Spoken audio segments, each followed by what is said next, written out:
Hey guys, in this video I want to share with you guys 5 things that I no longer spend money on or I'm frugal with. And I don't really like to consider myself frugal, but I consider myself more of a financial minimalist, meaning that I choose to spend money, the smallest amount of money, on things that don't matter to me, but I still need to spend money on. And then I choose to spend more money on things that matter to me and that make a huge improvement on my life, whether that's something that I enjoy doing, my health, it's important to my health, or it just benefits me overall.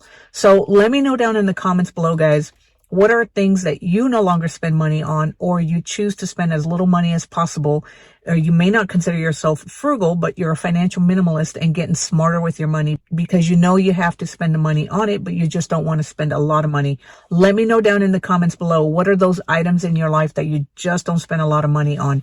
So guys, if you are new to this channel, my name is Susan Velez, and on this channel, we talk about making money, saving money, and just becoming financially smarter so that we can catch up for retirement, especially if you're late to saving for retirement like me.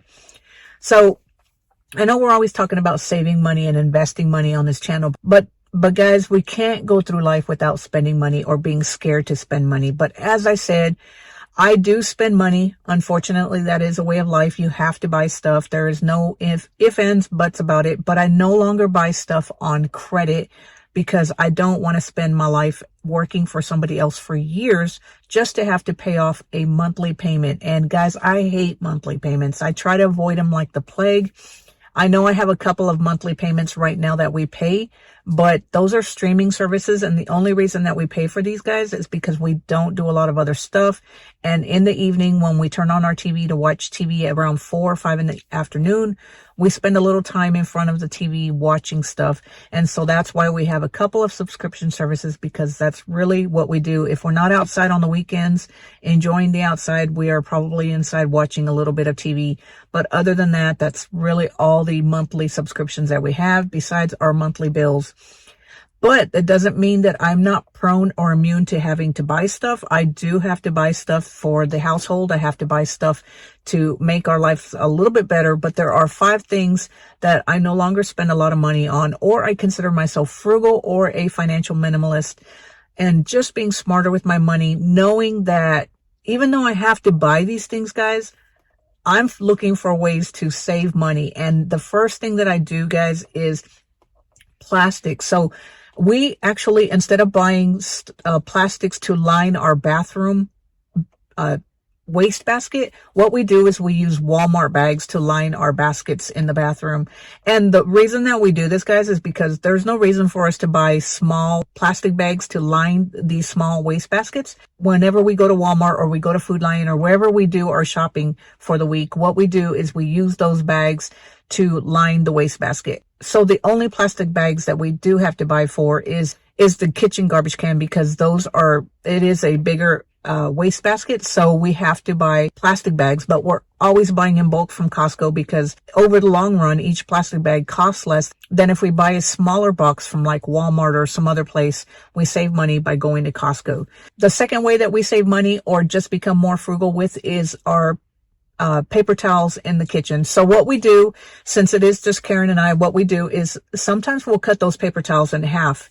If we feel like we don't need to use a whole paper towel, we'll cut those in half. That way we get more use out of a paper roll than just if we use a whole paper towel. Because a lot of times what we'll do is we'll use the paper towel, but it won't really be very dirty. So we will just make sure that we cut them in half. So we don't do this on every occasion, guys, but we have found ourselves either cutting our paper towels in half, because a lot of times we don't get those paper towels really dirty, and then we're wasting a huge piece of paper towel when we could have just saved a little bit of money by cutting them in half. Number 3, guys, is that we reuse some of our Ziploc bags. Now, if we are using Ziploc bags for storing meat or anything else that we can't get clean, then we will not reuse those bags. However, if we are using the bags for like vegetables or snacks or anything else that doesn't contaminate that bag, what we will do is we will wash that bag out with Dawn or just run some warm water through it, depending on what was in the bag. And then we have a little bag drying area where Karen's father made a little bag drying area where where we hang the bag up there and then it dries and then it's ready for the next use. But as I said, guys, if we've used the bag for meats, we do not reuse those bags. Number 4, guys, is shampooing our hair. So we buy shampoos without any harsh chemicals or anything like that. So we pay a lot of money for our shampoo, but that's because we want to be able to not just use cheap generic shampoos that are not good for us. We try not to use a lot of chemicals, and we try to buy shampoo that it's good for us. But for the first bottle of shampoo, guys, I was washing my hair every day, and we pay a good chunk of money for doTERRA shampoo. It's called doTERRA shampoo. So you're paying at least about $80 for a big bottle of shampoo. And it was getting to where we were having to buy a bottle of shampoo. I think it was like the first bottle we had to replenish. I think it was like 1 bottle in 4 months, or give or take. Now, that doesn't seem like a lot, but when you're paying a lot of money for a bottle of shampoo, it can get expensive. So I was listening to my hairdresser, and he was talking about you don't have to shampoo your hair every day. As a matter of fact, shampooing it every day causes more harm than good. So now, instead of shampooing my hair every day, I shampoo my hair every week. And he said that shampooing your hair every week is fine. So what I will do is I will get in the shower and I will wash all the product out of my hair just by running warm water into it and just scrubbing it really good. And I will shampoo my hair every Sunday. And guys, I have noticed a huge difference on how my hair feels. It just feels more healthier. And there's been nothing wrong with my hair. I've been doing this for about 2 months now, and I can definitely tell you that my hair is healthier by not washing it every day. So if you're washing your hair every day, guys, do some research and find out how just by not shampooing your hair every day can make it healthier. And not only that, guys, but it will save you money in the long run as well, too, because you won't be using shampoo and conditioner every day. So you might not want to go a whole week. Find out what works for you guys, because every person's hair is different, and you're going to find out what works for you as far as how long you should go without shampooing and conditioning your hair, just to save some money, guys. And then number 5, guys, is we always take our vehicles to fill up on Mondays or Tuesdays. I did a little bit of research, and I found out that gas prices are usually lower on Mondays and Tuesdays at the beginning of the week. So whenever we go to the gas station, we try to do our fill-ups at the beginning of the week. And also, we always make sure that we use some type of fuel-saving rewards card. And right now we are using Shell because we're getting 10 cents back on every fill-up. And if we can't find a cheaper price, we always make sure that we check Costco and Sam's, which are the 2 warehouse memberships that we belong to. And sometimes you can find gas cheaper at those prices. So always do your due diligence whenever you are getting gas. If you have to drive a long ways just to save a penny here or there, it probably won't make any difference on your fill up and savings. But if you're headed that way and the gas is cheaper on the way to where you're headed, then it makes sense to go ahead and fill up. Now, that said, guys, I did say that I do spend money. I don't think there's anything wrong with spending money, because you can't be scared to spend money. You can't live without spending any money. I know everybody wants to save money. Everybody wants to get smarter with their money. But money, like I said, guys, has to be spent. There are things that you're going to need. There are things that you're going to want. And there are things that you just have to have, regardless of whether you want to buy it or not. But my motto, as I said, guys, is to spend on the things that you really want and you really enjoy and that benefits you. Be willing to spend a little bit more on those things. And then the things that you don't need, that are of no importance, but you just have to have it, that's where you cut back, guys. And so I'm going to share with you guys where I spend my money. So the first thing is health. Now, health is extremely important to me, guys, because even though you have money, if your health is not important, then it doesn't matter how much money you have, because your health is very important. And that's why we try to spend money on good food, meaning that we don't eat a lot of processed food. We buy fresh vegetables. We buy meat. We actually started eating keto about 2 years ago.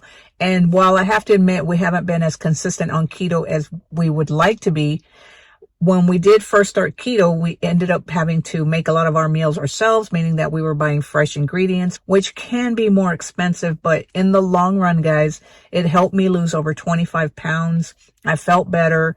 My numbers at the doctor were a lot better, and I just felt really good. I also went and did a calcium screen test, guys, to make sure that I had no blockages, and I had to pay for that up front, but because it was my health and I wanted to know for sure, it came out perfect. And guys, that's why I'm a huge component of always spending money. Now, I'm not saying spend a lot of money. I don't spend a fortune, but we do spend a little bit more on our health stuff like food, because I think that overall your health is extremely important, more important than money, because if you don't have health, guys, it's not going to matter about the money. Plus, if you learn to take care of yourself right now, you're not going to have to worry about unexpected health bills. I know things happen and things are out of our control, but if you do the things that you need to take care of right now and do everything in your power to take care of your health right now, then hopefully you won't have to worry about all those unexpected health bills, guys. Because right now I see Karen's parents going to the doctors all the time. And a lot of it is due to things that could have been taken care of had they taken care of their health when they were younger. So that's why I'm a huge component of spending on my health. And then the last thing that I'm willing to spend my money on, guys, is my chair, my comfortable chair for when I'm working online. So I bought my first Herman Miller chair. And the only reason that I did this, guys, is because I found myself sitting at the computer a lot. So aches and pains were something that I was trying to avoid. And so I invested in the Herman Miller chair. And it was a $1,900 chair, which I never thought I'd ever spend $1,900 on an office chair, but it has definitely helped relieve a lot of the aches and pains from my body. Those are really the three areas that we are willing to spend a little bit more money on than any other category. Like I said, I know we spend money in different areas because you can't go through life without spending money, and you shouldn't be scared to spend money. But if you look at spending money a different way than what we're taught as a consumer, if you look at it as, okay, I'm going to spend a little bit more money on the things that matter, things that will benefit me, whether that's benefit me because I enjoy it, benefit me because my health, or just benefit me as a family because we enjoy doing these things regardless. Then what you want to do is on the things that don't matter, but you have to have, you just don't spend near as much. You just buy what you need to buy because you have to buy them, but you're looking for the deals to save as much money as you can, because even though you have to buy them, guys, it really isn't that important to you, and there's no reason to spend a lot of money. And as I say, guys, just because you're trying to save money, it does not make you a frugal or have a scarcity mind. It just makes you smarter with your money. And while a lot of people will say this is a scarcity mentality or just being frugal or just very cheap, that's not true. As I said, I'm not scared to spend money. I just choose to spend less money on the things that I have to have and more money on the things that are important to me. So anyway, if you enjoyed this video, make sure you give it a thumbs up. Click on that subscribe button so that you can be notified whenever I put out a new video. And until then, guys, I will talk to you later. Have a great day. Bye.